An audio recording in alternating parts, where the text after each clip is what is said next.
Ancient leadership scams. Once I took a speech class. The one I wanted, public speaking, was full. These are usually pretty fun. The one I got was group dynamics. Less fun. Probably because of the teacher. I think a better teacher would have taught a better class. But this one lady seemed to want to prove a point. She would set these assignments for us, but they were set up to fail.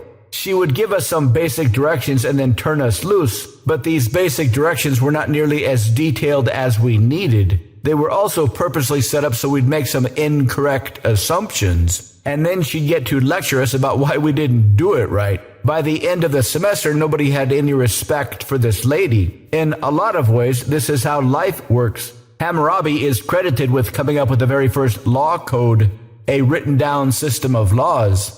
Laws that allegedly nobody was above. Historians don't agree why, specifically, he created those laws. Did he really care about society and wanted everybody to live happily ever after? Or did he, as some suspect, carefully create a system so that elites could kind of loophole their way to the top? Or did he take power by force and then create a bunch of laws only so everybody else who wanted power would have a much harder time? Nobody really knows.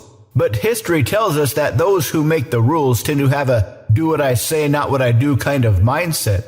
If we were aliens studying humans, for example, we could arguably conclude that laws are really a means of keeping the riffraff in check, while the rich keep getting richer. It's very, very compelling to ask an authority figure what to do and then do it, as if that's all you need to do to be successful, to do what you're told, and then you'll get a good job, a good relationship, and a good family. That would be nice, but it's not really possible. Historians have found that before the Industrial Revolution, most of society, up to 90% for most of history, were slaves of some kind. Serfs, debt slaves, or anybody that didn't have complete control over their lives, who had to work for somebody else for life, staying poor while they got rich. Whatever you want out of life you can get, but it's not nearly as easy as doing what you're told. Once you understand this, it's much more mechanical. Mechanical how?